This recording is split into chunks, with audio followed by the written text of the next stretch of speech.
Begin by laying out the logs for your cabin. We found it's easiest to group them together and place them around the side that they're needed. The instructions from your kit will help you identify each log by shape, length and number.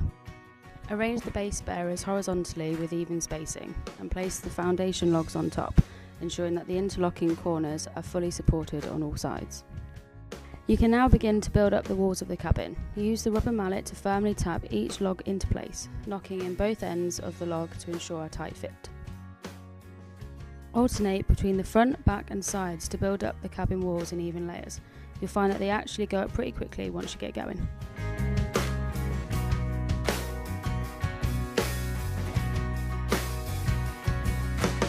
Once you've built up roughly 3/4 of the cabin, you should then install the window kit. It helps if you use your screwdriver to loosen the framing on the back of the window slightly. This allows you to slide it neatly into position with ease and then can be tightened back up after.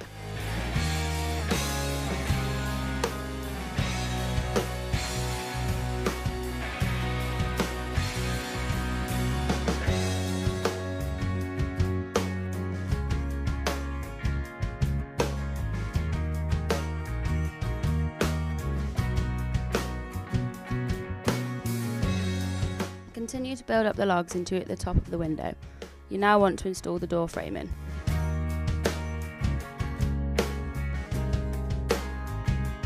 Insert the bottom of the door frame over the foundation log.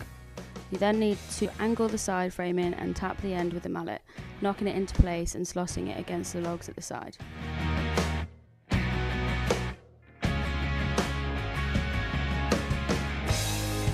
Once both sides are in, complete the frame of the top lintel, tapping it securely into place before installing the final log over the top of the window and door. Don't forget to tighten the window framing again after. You then need to install the roof apexes. These panels have cutouts to allow you to easily install the roof beams with even spacing.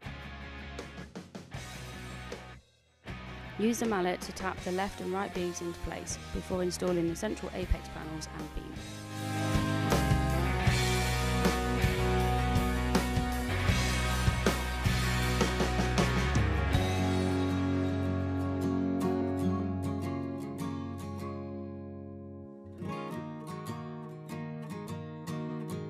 Make sure to secure the beams at each end into the apex logs, using long screws to prevent any movement. The next part to tackle is the floor, but it's pretty straightforward once you get going. Begin at one end of the room and place the boards up against the wall, perpendicular to the bearers beneath. The boards need to be secured with nails into the bearers below. Make sure that the boards are pushed tightly together to prevent any movement and fix them in place. Once you have reached the other end of the room, you may be left with a gap smaller than the width of your boards. Place a board within the gap and mark the ends so you know how much you need to cut away. Use a handsaw or jigsaw to trim the board to the correct size and place within the gap. It can be a tight fit, so you may need to knock the boards into place. Secure the last board with nails using the existing boards as a guide. The roof is very similar to the floor. Begin at one end of the cabin and align your board up with the centre of the apex. Make sure that the tongue of the board is facing to the cabin so they have a flat face for felting.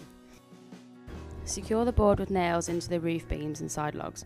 Repeat this across the length of the roof, ensuring that each board is flush at the end and locked securely into the previous board before nailing into place.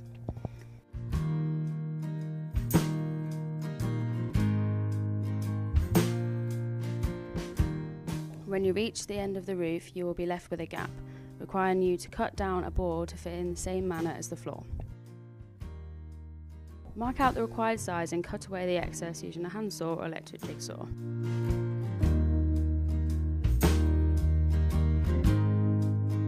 Don't worry about the rough appearance though, this will be covered by the felt and fascia boards.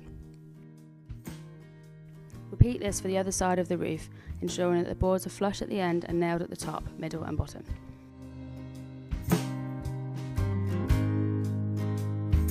The cabin door is easily installed, simply slotting the hinges down onto the frame.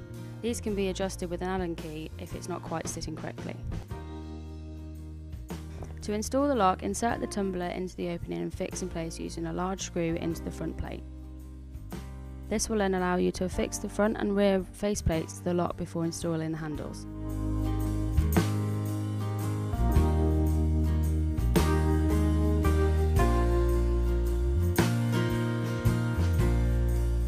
You may need to give the handles a nudge just to make sure they are attached securely.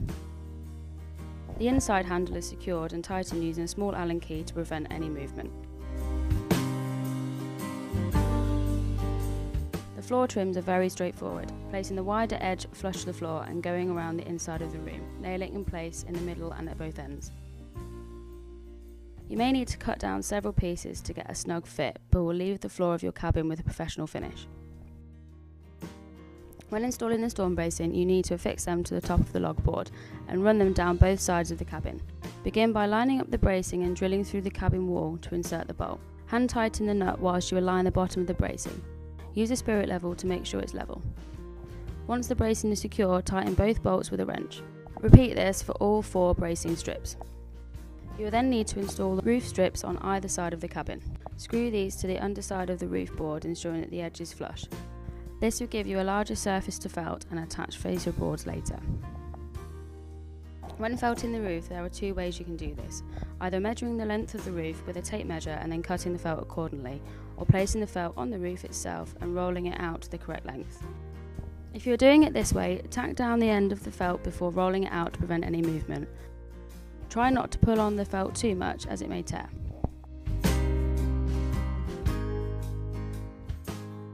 Always make sure to allow approximately 2 inches of overhang so you can tack the felt down easily and to create an effective water runoff.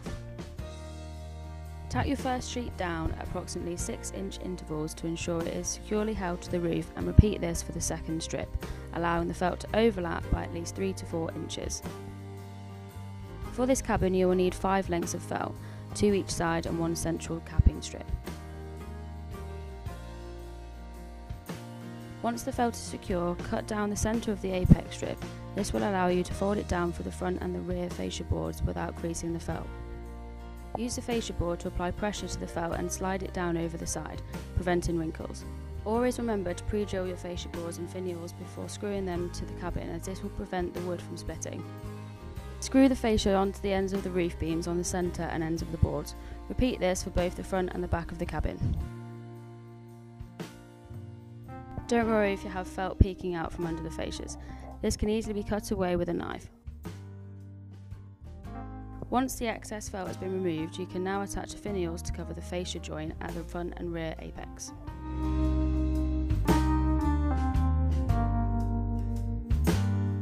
The side fascias are installed in exactly the same way, making sure the felt is kept flat and securing the boards at each end and the centre of the fascia. The final step is to secure the curtain rail. This is placed on top of the window kit and secured with screws, again making sure to pre-drill the wood to prevent splitting. And that's it. Thank you for watching our guide on installing the 3 metre by 2.4 metre Walton's Escape log cabin.